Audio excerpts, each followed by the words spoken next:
Good morning. I would like to continue on the topic that Luang Por, Ajahn Amaro and Ajahn Dhamma speak about in their latest talks recently, which is about the fear of making mistake or feeling guilty about one's mistakes in the past.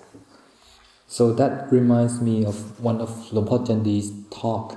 Luang Por Chandi is my teacher in Thailand. One of his talk that we have in his recollection books, which is in the library, so I translated and gonna read it here. The one who's done extremely bad things might be able to do extremely good things as well, as one sees the drawback of what one has done. Like when Luang Por Buddhadasa answered the king asked, why was Venerable Angulimala, or Venerable Ahinsaka, his other name, why was Venerable Angulimala able to attain arahantship despite having killed so many people? And Luang Por Buddhadasa answered like a Zen master, because he had killed so many people so that he became an arahant. Because once one realizes one's extremely bad deed, when one gets an opportunity to redeem oneself, one knows that he must not miss that opportunity, as one is not sure about his future. What if I die today?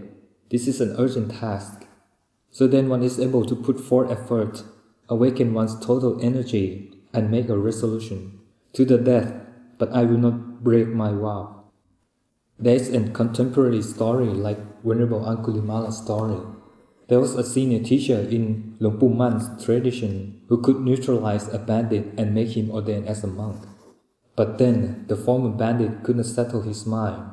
So then he tried to meditate in a fearful place like a black jungle, which is full of dangerous animals like tigers. So he made his mind and said, if a tiger comes, so I'll let it eat me. And coincidentally, a tiger came. His fear arose to the max, closing his eyes and make a wish. If there's no goodness left in me, let my body be a meal of this tiger. But if there's a bit of goodness still left in me, you tiger, please spare me, so then I can do some more good things in the future. And after a while, nothing happened. He only heard the sound of the tiger scratching the ground, kicking dust up toward him. When he opened his eye again, that tiger has gone. He later commented that, I'm too bad to the point that a tiger didn't want to eat me. So there's not like I cannot practice because I'm too bad. So then you bar yourself out of the present opportunity. Instead, if one realized one mistake, so I can fix it in the present moment. The Lord Buddha said, the fool who knows he is a fool is at least a little wise, but the fool who thinks that he is the wise is assuredly a fool, which is from Dhammapada 63. It's still okay if you realize your mistake, because you always have a chance to fix it.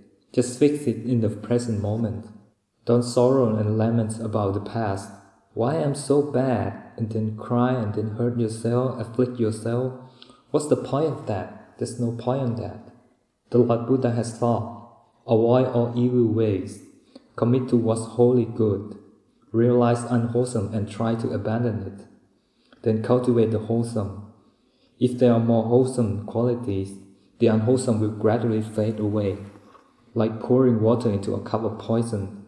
Keep pouring it, and the cup will overflow and spill out, and it will run out of its original content and fill with new water. Not stop pouring, and the cup will be cleansed. This is a purification of a mind. Keep doing it frequently, and then the mind will be cleaner, more wholesome, and less unwholesome.